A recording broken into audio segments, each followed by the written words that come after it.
안녕하세요. 부동산 해결사 솔로몬입니다. 연말이 다가올수록 부동산 시장에 돈줄이 말라가는 게 느껴지고 있습니다. 지난 8월부터 시작된 대출 규제가 현재는 이금융권까지 위협을 하고 있고요. 최근 몇 달 동안은 거래량이 50% 이상 급감을 하고 있는 상태입니다. 아무래도 내년은 쉽지 않은 한 해가 될 것 같은데요. 반대로 얘기하자면 그만큼 또 많은 기회도 주어질 한 해라는 생각이 듭니다. 올 한 해 동안 부동산 시장을 리뷰를 해보면서 내년에는 어느 시장에서 기회를 잡을 수 있을지 한번 파악을 해보겠습니다. 자, 일단 이런 기사가 최근 나오고 있죠. 이금융권의 가계대출이 지난달에 2조 원가량이나 폭증을 했고요. 또 그로 인해서 규제가 안 붙을 수가 없겠죠. 그래서 1금융권에 지금 적용되고 있는 많은 규제들이 이제는 2금융 가계대출에도 적용될 여지가 커지고 있습니다. 대표적으로는 DSR인데요. 지금 현재 2금융권에는 DSR을 적용받지 않고 있는 가계대출의 비중이 무려 80~90%가량이나 됩니다. 그만큼 이 구멍이 많았다는 얘기인데, 그로 인해서 1금융에서 눌려있는 이 주택 매매 수요들이 2금융 대출, 중금리 이상의 대출을 통해서 영끌로 이 시장에 뛰어들고 있었다는 거죠. 그래서 우선 공급 억제를 위해서 가계대출 목표치를 제출하게 하는 방향, 이게 뭐냐면 이제 총량 규제인데, 지금 현재 1금융권도 총량 규제를 아주 직격탄을 두드려 맞고 있죠. 그래서 총량 규제까지 들어가면서 DSR을 여기다가 또 전부 다 적용하게 만들면서 더 이상은 2금융권도 자유롭게 대출을 할 수가 없는 상태가 되어가고 있습니다. 자, 5대 시중은행 같은 경우는 지금 이보다 더 심한데요. 전세자금 대출까지도 돈줄 받고 있어요. 그래서 전세자금 대출 중에서 1주택자라던가 아니면 여러 가지 조건을 붙인 전세자금 대출을 아예 실행하지 않는 방향으로 가고 있고요. 그 중에서 유일하게 하나은행만 약간의 틈이 열려있는 그런 상태입니다.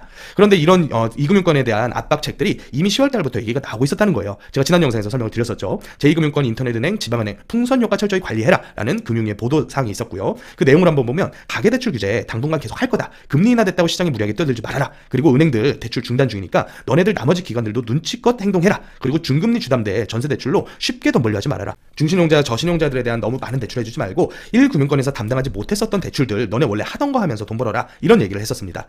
근데 이뿐만이 아니라 지금 이 시장을 쪼이고 있는 가장 큰 영역 중에 하나가 정책자금이라고 저는 봐요. 정책자금. 작년부터 이 시장을 크게 부양했었던 게 바로 이 정책자금인데, 그 연역을 한번 보면 2023년도 9월 달에 일반형 특례 보금자리론이 조기 종료가 됐습니다. 이게 이제 2023년 1월부터 풀렸던 건데, 일반형 특례 보금자리론이 뭐냐면 전체 주택가의 9억에 대해서 5억 맥시멈, 대출 금액을 5억까지, 소득을 부합산 연소득 1억이 넘어가더라도 맥시멈 대출을 해주는 겁니다. 5억까지는. 그리고 또 한 가지 DSR을 미적용하고 DTI 60%까지 적용을 받았어요. 그러니까 한도가 늘어나는 효과가 있었다는 거죠. 그런데 이게 너무 많은 수요가 몰리다 보니까 조기 종료가 됐었고, 또 24년도 올 2월달 1월 말 들어오면서부터는 우대형과 일반형의 차이는 소득을 보느냐 여부의 차이라고 보시면 돼요. 그래서 소득 1억 이하인 사람들에게 대출을 해줬었던 우대형도 종료가 됐고, 또 올 2월달부터 보금자리론, 일반형 보금자리론만 축소 않겠다 이런 기조는 유지는 하고 있지만 한도가 작아요. 주택가액 6억까지만 보고요. 그리고 3억 6천까지만 대출을 해줍니다. 거기다 소득 기준도 있고 또 DSR을 적용하니 많이 얘기까지 나오고 있는 상태이기 때문에 이걸 통해서 서울 아파트 시장의 영끌을 위해 뛰어들기에는 부적합한 대출이라고 보시면 될 것 같아요. 그리고 24년도 8월달부터 지금 나오고 있는 게 1금융권에 대해서는 매매와 전세대출 전체에 대해서 거의 총량 규제하다시피 이 규제가 전방위적 압박을 하고 있고,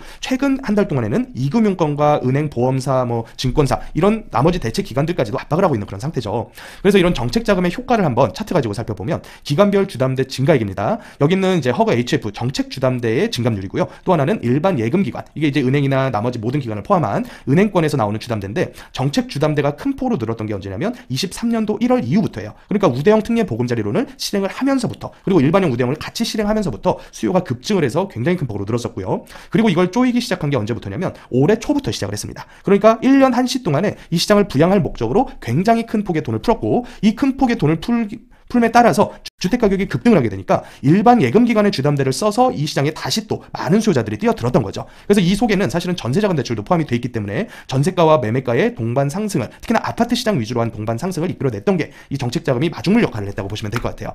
그래서 이 비중을 보면 보다 더 자세하게 알 수가 있는데, 가장 크게 늘었던 두 시기를 요약을 해보면 2015년 초, 2015년 중반기까지 큰 폭으로 늘었었고요. 이때가 언제냐면 박근혜 정권 때 빚내서 집사라는 얘기를 할 때였어요. 또 한 번 큰 폭으로 늘었던 때가 언제냐면 작년 초 2023년도 1월부터 3월까지, 이게 이제 일반형 그리고 우대형 특례 보금자리론을 실행을 했었던 때입니다. 그래서 이 부분을 정권별로 한번 차트를 뽑아보면 문재인 정부에서는 사실 예금기관 주담대와 정책 주담대가 모두 큰 폭으로 늘어났었던 때라고 보시면 될 것 같아요. 본격적인 저금리 시기였고, 또 어마어마한 폭의 주택가격 상승기이기도 했고요. 또 한편으로는 코로나가 터지면서 다시 한번 이 정책자금을 크게 풀어야만 하는 그런 상황이 곁들어졌던 때입니다. 그래서 이 시기에는 이 정책자금과 일반 주담대가 증감률에 큰 편차 없이 같이 움직인 걸 볼 수가 있는데, 이번 정권 들어오면서부터는 모양새가 약간의 차이가 있죠.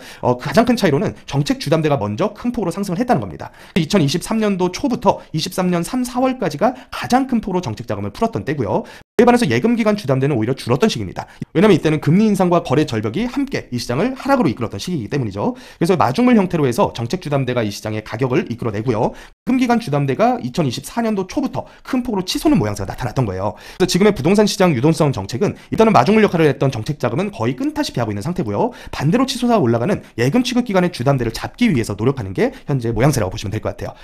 그래서 정리를 한번 해보면 DSR의 정방위적 시행 그리고 전세대출에 대한 규제에다가 최근에는 이금융권까지 자금 조이기가 들어가고 있다. 그런데 이렇게 됐을 때 가장 크게 타격을 입을 것으로 예상되는 시장 영역은 첫 번째로는 저는 경매시장이라고 봅니다. 경매시장. 왜냐하면 경락잔금 대출이라고 하는 게 일반적으로는 1금융권에서 취급을 하지 않았었던 상품들이에요. 대부분은 2금융권에서 취급을 했던 상품들인데 이 경락잔금 대출의 LTV가 굉장히 컸고요. 매매사업자 같은 부분을 활용하게 되면 DSR에도 포함되지 않게 낙찰가의 거의 8, 90%까지 그리고 시세 대비해서는 거의 6, 70%까지도 대출을 받을 수 있었던 상품이에요. 그런데 이 상품이 지금 DSR이 포함되고 총량 규제가 들어가게 되면 정상적으로 나올 수가 없습니다. 그래서 지금처럼 보증금인 10%나 아니면 한 20% 정도의 현금만 가지고 경매시장에 뛰어들어서 단기 차익을 볼 수 있었던 수요가 완전히 끊겨버린다는 거죠.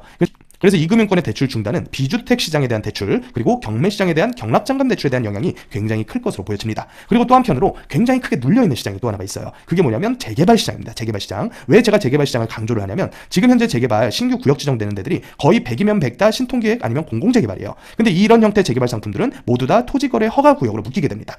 그런데 토지를 위해서 입주를 하기 위해 대출을 받아보게 되면 MCI, MCG 같은 상품이 불가능하기 때문에 반공제가 들어가게 되고요. 내가 매입하는 시세 대비해서 거의 3, 40%밖에 안 되는 대출만 나오는 게 현실입니다. 그렇다 보니까 신통기획 재개발로 구역 지정이 되더라도 바로 옆에 있는 일반 재개발 입주권 시세보다 한참 낮은 가격으로 눌려있는 상태고요. 그런 형태가 바로 옆에 있는 예정지에도 영향을 미치겠죠. 그래서 신통기획 구역 지정되는데 바로 옆에 붙어있는 노후도가 충분히 차고 있고 지금 동의서 갖고 있는 예정지 가격까지도 지금 굉장히 눌려져 있는 상태예요. 그래서 지금 이런 형태를 제가 도시가에서 표현을 해보면 아파트 가격은 충분히 올라가 버렸습니다. 2024년도 한 해 동안만 올라간 것만 해도 경상급지 이상 되는 데들은 거의 전고점 돌파하는 수준까지 올라가 버렸어요. 그런데 그 옆에 재개발 추진하는 입주권들 가격 보면요. 반등이라고는 찾아볼 수도 없을 정도로 오히려 신통기획지들은 반등 이전보다도 가격이 눌려있는 데들이 굉장히 많아요. 그런데 이 부분을 단순히 건설 원가가 증가하기 때문에 그렇다. 이 한 가지만 가지고 설명하기에는 너무 큰 폭으로 눌려있거든요. 그래서 저는 이 부분을 주택수에 대한 규제, 거기다가 토어제에 대한 규제, 거기다가 또 하나를 정가 영역이라고까지 생각을 합니다.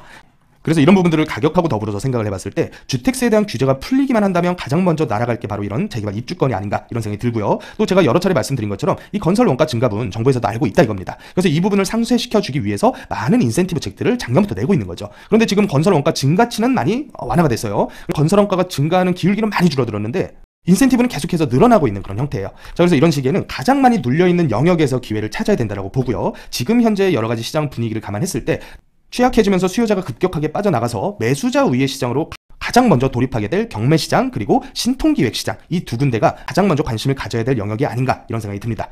그래서 이런 부분들에 대해서 투자 지역과 물건에 대한 도움을 원하시는 분들께서는 주에 있는 강의 오셔서 참고하시면 되겠고요. 또 직접적인 투자 매물 상담 원하시는 분들은 미리 전화 주셔서 토어제 없는 신통구역 매수를 서두르시기 바라겠습니다. 자, 지금까지 부동산 해결사 솔로몬이었습니다.